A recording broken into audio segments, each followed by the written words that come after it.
3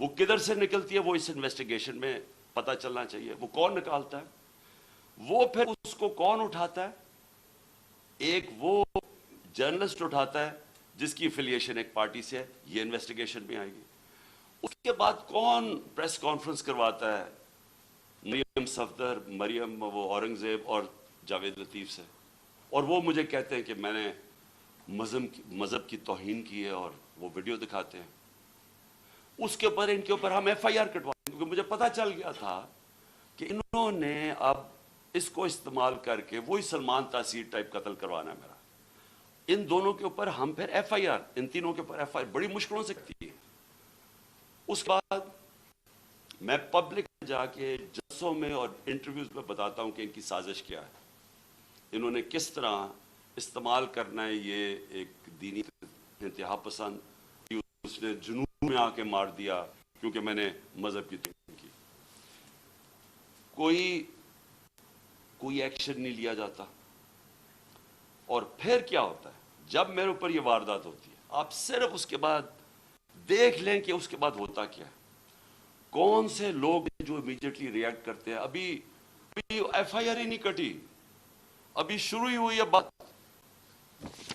ابھی, اور ایک دم سٹیٹمنٹس آنی شروع ہو جاتی ہیں کہ جی عمران نے کسی مذہب کی توہین کی ہے. میرے سامنے یہ سارے ہیں. یہ ذرا دیکھیں وہ لوگ جو کہ ہمارے یعنی دوسری پارٹی سے افیلیشنز ہیں, وہ ایک دم ان کی ٹویٹس آنی شروع ہو جاتی ہیں. یعنی ابھی کوئی انویسٹیگیشن نہیں ہوتا اور وہ سارے یہی کہتے ہیں کہ ایک انتہا پسند نے کیا ہے. ایک 6:01 پہ ایک ٹویٹ آتی ہے, وہ جس نے سب سے پہلے میرے اوپر یہ ساری کیمپین شروع کرتا ہے مذہب کی توہین, وقار ستی, وہ 6:02 پہ اس کی مرتضیٰ سرنگی کی 2 منٹ پہ ٹویٹ آتی ہے, حامد میر کی 6:03 پہ آتی ہے, جیو نیوز کی 6:04 پہ آتی ہے, سما 6 بجے اس کی بھی 6:04. اس کے بعد یہ ہوتا کیسے ہے؟ وہ لوگ جو ایک دم ریئیکٹ کرتے ہیں جو کہ ایک سکرپٹ کے اوپر چل رہے ہیں. نہیں, اس کے علاوہ کیا ہوتا ہے؟ وہ کیسے ہوتا ہے کہ گورنمنٹ ہماری, پولیس ہماری, لیکن اس کا انٹرویو کروا کے اور وہ لیک کیا جاتا ہے, وہ جو بندوق چلانے والا ہے, ایک دم اس کا انٹرویو لیک کیا جاتا ہے. کون؟ پولیس. ہم پولیس سے پوچھتے ہیں, وہ کہتے ہیں جی ہم کیا کریں, ہمیں پیچھے سے پریشر تھا. آئی جی, وہ آئی جی سے پوچھا جی آپ بتائیے کیسے یہ لیک ہوئی, وہ کہتا ہے جی ہیک ہو گئی. ایک کے بعد دوسرا جھوٹ بولا جاتا ہے. کون لوگ یہ انٹرسٹڈ تھے ایک دم اس کو بند کروانے؟ وہ کن جیسی انویسٹیگیشن ہوگی تو پہلے تو پتہ چلے گا کہ ڈب کس نے کیا اور پھر کس نے کور اپ کرنے کی کوشش کی. تو جب آپ یہ ہمیں کہتے ہیں کہ جوڈیشل کمیشن, میں کہتا ہوں اس سے بہتر چیز ہی نہیں, لیکن جوڈیشل کمیشن جو سب سے پہلے کام ان کو کرنا چاہیے کہ جو لوگ ایکیوزڈ ہیں اس کے اندر, وہ کیسے ان پوزیشنز پہ بیٹھیں گے جس در انڈیپینڈنٹ انویسٹیگیشن ہوگی. نمبر 2, میں یہ چاہتا ہوں کہ جوڈیشل کمیشن انکوائر کرے ارشد شریف کے اوپر, کیونکہ ہمیں پتہ ہے ارشد شریف کو کس سے خطرہ تھا. ارشد شریف کی والدہ کو پتہ ہے کہ کس سے ارشد شریف کو خطرہ ہے, اس کے اور صحافیوں کو پتہ ہے. کیوں وہ ملک مجبور ہوا چھوڑنے پہ, کیوں وہ دبئی سے آگے جانے پہ مجبور ہوا, اس نے لوگوں کو بتائی ہوئی ہیں چیزیں کہ کون لوگ ملوث تھے. اس کے اوپر بھی جوڈیشل جو سپریم کورٹ کے اندر جو کمیشن بنائی جائے, اس کی پوری انویسٹیگیشن. تیسری جو سائفر ہے, اب یہ کنٹروورسی چلتی جا رہی ہے. آ کے D I S P R نے کہا جی یہاں تو کوئی سائفر کا تو ڈرامہ تھا. اگر ڈرامہ تھا تو سائفر کی انویسٹیگیشن کیوں نہیں کروا رہے؟ ہم تو گورنمنٹ میں نہیں تھے, ہم نے تو آرڈر کر دی تھی کمیشن فوری طور پہ انویسٹیگیشن کرے. ہم نے تو اسپیکر نے بھجوا دی تھی چیف جسٹس کے پاس انویسٹیگیٹ کریں. تو اب سوال یہ ہے کہ کیوں نہیں کسی نے انویسٹیگیشن کروائی؟ کیوں ڈرے ہوئے انویسٹیگیشن سے؟ کیونکہ آپ جو ساری بات بار بار کہتے ہیں کہ جی ہر قسم کی آتی ہے کہ جی یہ تو آتے رہتے ہیں ایسے سائفر. میں ایک ملک دنیا میں نہیں جانتا جدھر اس طرح کا کوئی سائفر آئی جی امبیسڈر کو پرائم منسٹر کو ہٹا دو. تو کیوں نہیں اس کے اوپر آگے بات کی؟ جب نیشنل سیکیورٹی کاؤنسل کہہ رہی ہے کہ مداخلت ہوئی ہے اور ڈیمارش کر رہی ہے, تو آئی ایس پی آر کیوں کہہ رہا ہے کہ جی یہ تو کوئی ڈرامہ ہوا ہے؟ تو چیف جسٹس صاحب یہ بڑا سیریس چیز ہے. اس کے اوپر آپ کے پاس سائفر آیا ہوا ہے, یہ ملک کے اندر ہو سکتا ہے کہ یہ نہ سازش ہو جو یہ کہتے ہیں, لیکن جب تک آپ انویسٹیگیشن نہیں کریں گے پتہ کیسے چلے گا کہ مداخلت تھی یا سازش تھی؟ اور چوتھی جو میں سمجھتا ہوں کہ اس ملک کی تاریخ کی سب سے شرمناک چیز ہوئی ہے, اس کے اوپر چیف جسٹس صاحب اور یہ جوڈیشل کمیشن بیٹھ کے ضرور انکوائری کریں. پہلے اعظم خان سواتی کو جس طرح انہوں نے پوتے اور پوتیوں کے سامنے مارا, اس نے ہر فورم پہ یہ بولا ہے کہ اس کو پہلے آ کے پکڑ کے مارا صبح کے 3 بجے, پھر اس کو ایجنسیز کے, اور اس نے نام لیا ہے یہ dirty Harry major general Faisal, اس کا نام لیا ہے کہ اس نے اور اس کے بعد آئی ایس آئی کو ہینڈل کیا جو اس کے نیچے تھی, اور اس کو ننگا کر کے مارا, اور ننگا کر کے مار کے اس کو کہہ رہے تھے کہ یہ بتاؤ یہ عمران خان سے بھی یہ ہوگا, اور جب اس کو تکلیف ہوئی تھی وہ ہنس رہے تھے. ایک یہ شرمناک ہے کہ پاکستان کے سینیٹر کو ایک اس نے تنقید کر دی. ساری دنیا میں جو پاکستان ایک بنانا ریپبلک کی طرح ایک کمپیئر ہوتا ہے کہ کیا کس طرح کا ملک ہے کہ ایک سینیٹر کو ایک تنقید کے اوپر کیا, باہر تو کوئی نہیں انڈرسٹینڈ کرتا ہے. لیکن جو اس سے بھی شرمناک چیز ہے, جو ساری پاکستانی قوم ہل گئی ہے, وہ ہے جو انہوں نے ویڈیو بھیجی ہے اعظم سواتی کی بیوی کو. میں سمجھتا ہوں کہ جسٹس صاحب اس کے اوپر پوری تحقیقات کریں. وہی لوگ جو کہ وہ یوزول سسپیکٹس جو کور اپ کرنے کے لیے اب جو یہ میرا بھی یہ اسیسینیشن اٹیمپٹ کور اپ کر رہے ہیں اور اب بھی کر رہے ہیں, وہ کہہ رہے ہیں کہ جی وہ کوئی جعلی ویڈیو ہے, جی وہ کوئی فیک ویڈیو ہے. اعظم سواتی کے پاس اوریجنل وہ آئی ہوئی ہے, جدھر سے وہ بھیجی گئی ہے, جس نمبر سے بھیجی گئی ہے, ان کے پاس وہ پوری وہ ویڈیو ہے جس کے اندر وہ دکھایا جا رہا ہے, اور وہ فیک نہیں ہے. اور اعظم سواتی نے مجھے رات کال کر کے کہا کہ وہ سپریم کورٹ کے باہر وہ وہاں بیٹھ کے احتجاج کریں گے, دھرنا دیں گے, وہ ڈیمانڈ کریں گے کہ سپریم کورٹ ان کو جسٹس دے. سپریم کورٹ کی لاجز جوڈیشل لاجز تھی کوئٹہ کے اندر جدھر یہ ویڈیو بنائی گئی ہے. یہ ساری قوم آج سپریم کورٹ کی طرف دیکھ رہی ہے. اعظم سواتی نے فیصلہ کیا کہ وہ وہاں باہر دھرنا دے گا, ہمارے سارے کیا کہ سینیٹرز اس کے ساتھ بیٹھیں گے, وکلا کے آرگنائزیشنز کے لوگوں کو دعوت دی ہوئی ہے, وہ آپ آ کے وہاں بیٹھیں اور ڈیمانڈ کریں کہ یہ ملک ہمارا یعنی کدھر گرتا جا رہا ہے, کہ اس انتہا پر پہنچ گئے ہیں لوگ بلیک میل کرنے کے لیے, کنٹرول کرنے کے لیے. یہ اس طرح ہے کہ جس طرح کوئی لائن سے ہٹے گا تو اس کو بلیک میل کرنے کے لیے کوئی نہ کوئی چیز سامنے کر دے گی. اس انتہا پہ بھی کوئی نہیں سوچتا تھا وہ گر جائیں گے کہ میاں بیوی کی ویڈیو بنا کے انہوں نے اس کی بیوی کو بھیج دی. میں سمجھتا ہوں کہ یہ ایک ہر ملک کی تاریخ میں ایک ڈیفائننگ مومنٹ آ جاتا ہے. یہ وہ مومنٹ آ گیا پاکستان میں. میری ریکویسٹ یہ ہے کہ سارا جو ہمارا جسٹس سسٹم ہے, جو ہمارا انصاف کا نظام ہے, اس کی پوری ایک کریڈیبلٹی ایٹ سٹیک ہے.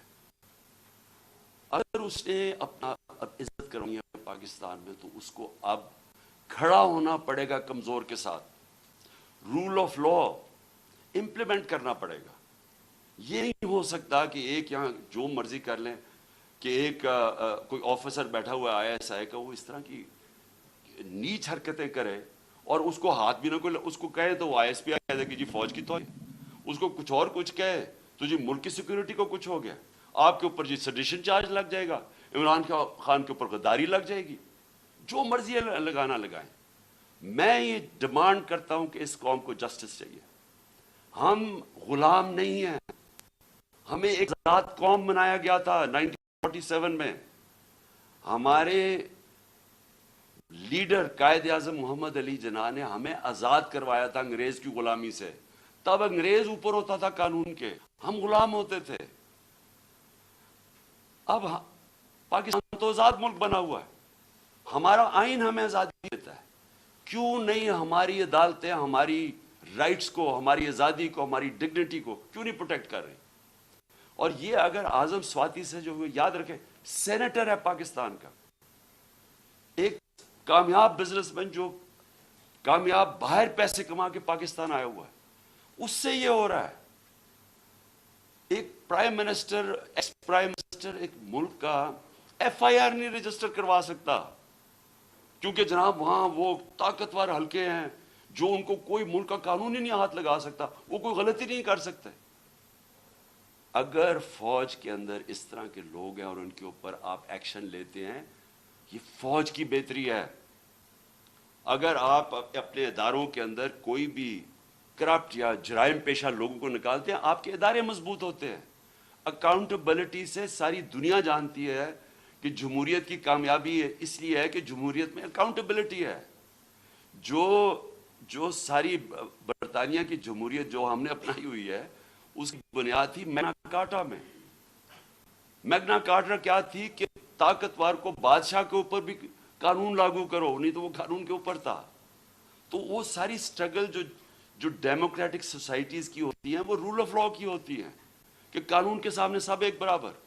یہاں بلیٹنٹ وائلیشنز ہو رہی ہیں کہ یہاں ایسا کوئی کریٹ کر دیا خوف کا کہ لوگوں کے ذہنوں میں ڈال دیا ہے کہ جی یہ لوگ, یہ تو بس ان کو تو کچھ کہیں نہ جو مرضی کریں کر سکتے ہیں.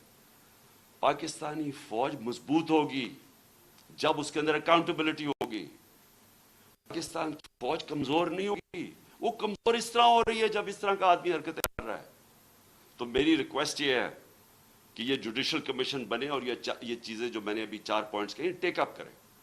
اور میرا لاسٹ پوائنٹ, ہم نے فیصلہ کیا ہے کہ ہماری جو مارچ ہے اب وہ شروع ہوگی. منگل سے وہی وزیر آباد جدھر مجھے یہ گولیاں لگی تھیں اور ہمارے 11 اور لوگوں کو گولیاں لگی تھیں اور جدھر معظم شہید ہوا تھا, ادھر سے ہی ہماری مارچ شروع ہوگی.